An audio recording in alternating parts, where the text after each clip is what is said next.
Welcome to the replay. If you are joining the second time around, feel free to tap those hearts. It's just as fun later on, and I know some of you guys are pretty dedicated replay viewers, and I always go back and check, and it's great to see familiar faces. So thank you for joining on the replay. And thank you other people as you're coming in. Cami, welcome. And Jean, come on in, get comfortable, say hi. I'm not in my usual office. I am at my parents' house. I brought the kids down for a few days. Hey, Miguel. Hey, Jean, good morning. So I'm back at my childhood home. This is actually my older brother's room. So it's always fun to come back and bring the kids. The kids, of course, love grandparents' house, so that's fun. Hello, everyone. So thanks for inviting followers, Jean. So if y'all are new to the scope, I'm Morgan Gist McDonald. I'm a writing coach, editor, and author. I help authors, I coach them one-on-one from a vague idea for a book. We walk chapter by chapter together all the way to a finished publishable manuscript. If you already have a first draft, I work with a hand-picked stellar team of editors who can bring your book up to publishable levels. Thanks, Miguel. I know his bookshelf is really cool. It is fun to be home. It's good. That's what the holiday is all about. Being grateful for family, right? So thanks for those hearts, guys. Hello, Jess. So today we're talking about being critical of your own writing.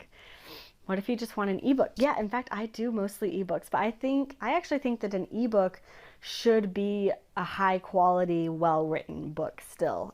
So even though like my book that I wrote over the summer, or I published it over the summer, wrote it spring of last year. It's 30,000 words. It's like 130, 140 pages when it was actually put into paperback form. But it was just an ebook for like 6 months before I got around to putting it in paperback. But I still wanted it to be really high quality. And about 75% of the authors that we work with just put out in ebook form. They don't actually do paperback. Maybe they do a year down the road, but at first it's just ebook. You still want it to be really good. You may also, Cami, I'm not sure, but you may also be talking about like a really short ebook, more like a lead generation tool that might be more like 5,000 or 10,000 words. And we edit those as well. There's a much quicker kind of turnaround process, but everything you write and publish should be high quality because it's competitive out there, and I know that whenever you put something on Amazon, you want it to be really good too. So we help you do that. So being critical of your own writing, this is really tough for a lot of us. It's tough for me. It's tough when I'm coaching authors through too. It's how do you find this balance between you want to improve your writing, and so you want to look at it, not with judgmental eyes, but with an eye for how you can improve, right? But you also don't want to just be berating yourself all the time. You want to preserve some sort of optimism. So how do you find this balance between just wanting to improve, but not wanting to be constantly criticizing your own writing? And I think that's something that's really difficult, but can be achieved. So I first want to back up and tell a little story.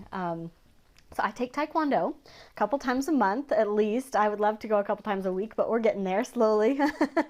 But so I do Taekwondo, and the class that I'm in meets during the day.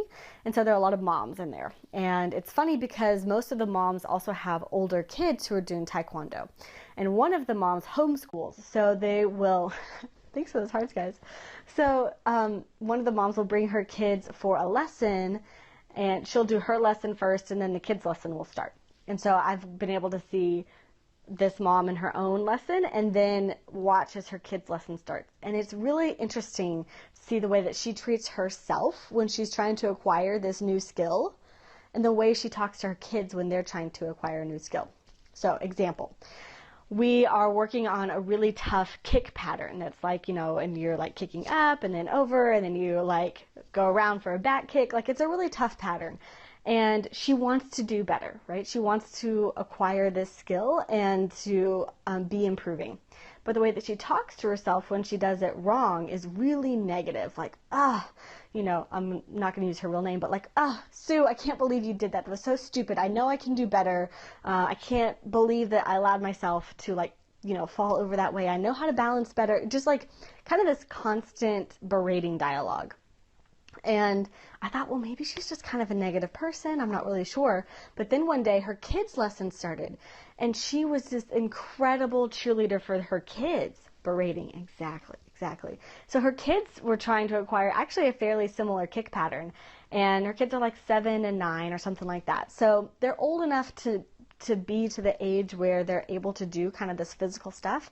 But even when they messed up, she would pull them aside and talk to them and say, hey, honey, you're doing really great. I know this is challenging, but just keep putting, your best foot forward. It's okay to mess up every now and then. So she just had this really great, like, positive, buoying, like, cheerleader mom mode. And I just realized what a difference. What if she was able to talk to herself the way that she can talk to her kids? And that's what I want to challenge us. So taking that dynamic, and let's bring it back into writing. So when we're looking at our own writing, how do we usually talk to ourselves? We write a first draft and we go back and look at it. Thanks for those hearts. It's hitting home for somebody, huh? I think that's Cammie. So we write something and we write a quick first draft and we go back and read it and we're like, oh, this sounds terrible. I can't believe I wrote that. That doesn't even make sense. This grammar is awful. I can't believe I misspelled receive. I before E except after C, duh. And we just go on and on about like berating ourselves. And yet, when we are reading a friend's writing, we're able to take a step back and be objective and say, hey friend, exactly, negative self-talk. We're able to say, hey friend, this is a really great first draft. You do some things really well. Here's what you can improve. Why is it, and this is a real question I want you to put to yourself, why is it that when you're reading someone else's writing, you're able to take a step back, point out the positive to them, and help them see where they can improve? But when we're reading our own writing, all it is just negative. Like, why is that? And that's something I really want you to think about today, and to encourage you to be as kind and optimistic with your own writing as you are with other people's writings.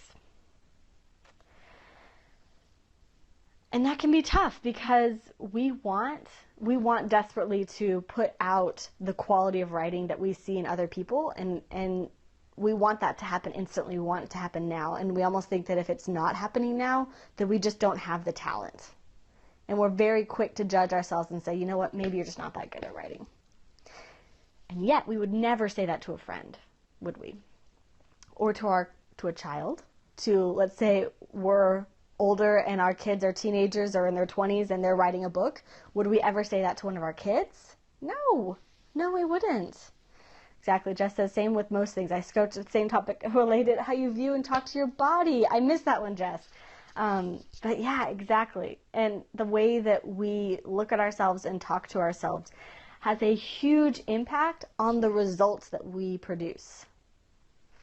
So we think that we are talking to ourselves about something that we've already done. We do demand a lot of ourselves. We look at this first draft and say, we've already produced this result and it's terrible. But we aren't even halfway through the process. The way that we talk to ourselves is what influences the actual outcome. So the first draft is step 1. In order to get to step 2, you're going to have to continually encourage yourself and remind yourself that this is possible. And I recommend that we create a little bubble of positivity. Yeah, exactly, Jess. And literally, that there should feel like there's a safe place for you to look at your writing. You should be able to create a bubble of positivity that is a space where there's only encouragement, there's only can-do attitude, there's only only positive vibes allowed in your bubble. And that is the space where you can go back and look at your writing. Yes, you will be trying to improve. Yes, you will be fixing things. Yes, you will be rewording sentences. Yes, you'll be cutting chapters. But it's all within a bubble of positivity. It's all within the space that this book is possible, that I am a good writer, that one step at a time and I will get to the next draft. Hello, Veins. Hello. And so that's the space that I want you to intentionally create, just like you would do for your kids. If you've got kids, hello, Russian Veins. Welcome to the scope. If you've got kids, or even dogs, like if you've got pets and you've ever tried to train your pets, you create a space for them where they feel like their success is possible, even inevitable. That if they just keep trying a little bit harder, they will get better, they will improve, and this result is possible. And what I want you to do is take that same energy, that same outlook, and apply it give it to yourself. This is a gift that you give to yourself, is to intentionally foster this mindset. You talk English. Well, watching English Periscopes is a great way to improve your English skills. But to foster the sense that this is possible. And I like to think of, in my own little positivity bubble, my mantra is, my success is inevitable and easy. Success is inevitable and easy. And that's what I tell myself. And part of me doesn't believe that. Part of me says, no, I might fail, and no, it's going to be really hard. But within my bubble of positivity, when I'm going back and looking at my own writing, I have to just remind myself, one draft at a time, my success is inevitable and easy. I like that, Miguel. You get better in Spanish from learning scopes. That's very clever. So, oops, knock this table. So guys, thank you all for the comments and for the hearts. Did you have any questions? Do you have anything that this brought to mind for you? Honestly, this is why I love coaching, because I create that bubble of positivity for my authors, that their success is inevitable and easy, just step by step. That's all we can ever do, is incremental improvement. So guys, that's what I've got for you today. And I'll still be scoping pretty much every day from the house. But we'll be keeping it short and sweet, and I hope you guys are visiting people for the fall holidays. You're welcome, April. Thanks, Cammie. All right, y'all have a wonderful day. So I'll check back in with y'all tomorrow. Go start cultivating your bubble of positivity. You will improve, definitely, but keep it positive, keep encouraging yourself, and it'll get better, I promise. All right, talk to y'all later. Have a good day. Your friend is coming from Houston. Your friend, I hope, packs a jacket, because it's really warm in Houston. It is not warm in New Jersey. All right, guys, I'll check in with y'all later. Bye.